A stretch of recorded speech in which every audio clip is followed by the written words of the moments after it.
So, you've decided to sign up for the Charity Drive. Congratulations! Now, you want to be prepared for the 2-day qualifying session starting on the 16th of December as well as for race day on December 18th. There are a couple of things you will need in order to participate, however. A legitimate copy of Assetto Corsa Ultimate Edition, or if you don't have Ultimate, the following DLCs.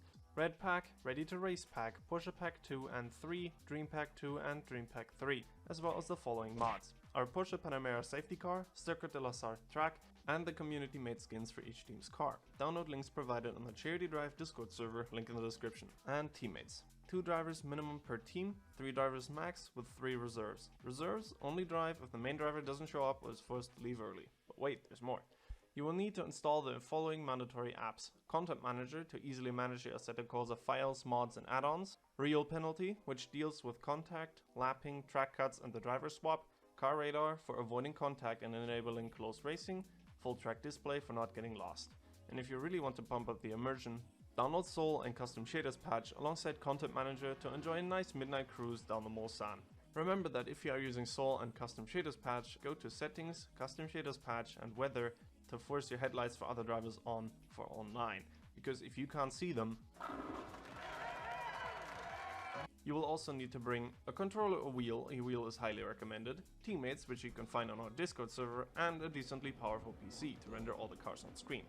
To test if your PC is good enough, load up Le Mans, slap 55 AI in a race and start. If all is well, good. If not, try lowering all graphic options to low or turn them off if possible. And some skill. This could be an issue. You can find tutorials on Soul and Custom Shaders patch in the description, but those are not mandatory. So now that you've got Content Manager ready and open, you've installed all your plugins for file management found here. Just drag in the content files, head up to these green bars up here and click install. Head over to Settings, Assetto Corsa and then Apps to make sure your specific apps are enabled. Then head over to Settings and then Apps to make sure your apps are again enabled because they sometimes override each other.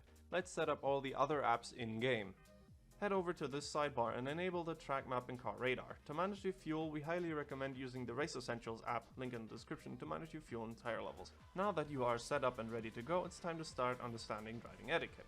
First of all, you're in an endurance race. You're going to be here for a while. Let's start off with the first thing you will need to do at the race start. Nothing. The safety car will start from pole and lap 1 is the warm-up lap. Everyone lines up single file. Don't overtake other drivers until after you cross the start-finish line. Lead drivers, likely in the LMP1 cars, will hold the pace as the safety car enters a pit lane until after the start-finish line. This also applies to safety car restarts. Remember, this is a 6-hour race. You will need to stop for new tires and fuel. To fill up your fuel tank, first make a preset in the setup by going here, selecting hard tires, max fuel and full repairs. Don't forget to save. If you forget, you can still do it in the race by using your D-pad. You enter the pits through here and then drive up all the way to your pit box, marked by the red box and the stop sign above. Stop in there and watch your pit crew go to work.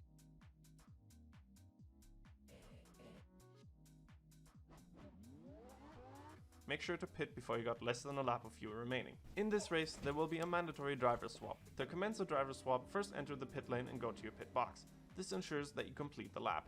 Then disconnect from the server. This will start a 2-minute timer for you to safely get your second driver into the lobby. Have the incoming driver connect to the lobby and load into the car. Choose your setup with enough fuel and new tires, and once the timer finishes, you are allowed to go. Make sure to watch the chat to see when your penalty clears. Driving out of the pit box prematurely will give you a drive-through penalty or immediate disqualification if you are extremely early. This is also a multi-class race with LMP1 and GT3 cars. As such, there will be a lot of blue flags. Don't move in an unpredictable manner when getting lapped. When approaching a lapped car, move to make the pass carefully and don't try to brute force your way ahead of these cars. Crashing out is way worse than simply losing a second.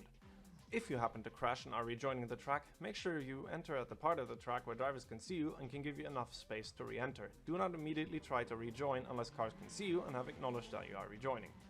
Do not deliberately block or aggressively attack drivers. Punishments will be issued for malicious driving, including immediate disqualification and a kick from the event.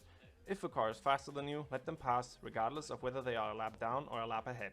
Don't drive drunk, tired or on drugs. Just like in real life, if you are incapable of driving at your full ability, do not endanger others, whether in-game or in real life. One last thing, we're allowing custom liveries. Go ahead and grab something off of Race Department, or if you're really an artist, go ahead and make your own livery. Just remember, this will be shown to a live audience, and if it's not appropriate to run in real life, then it's not allowed here. Now you're all set up to drive in our 6 hours of Le Mans charity event. See you on December 18th.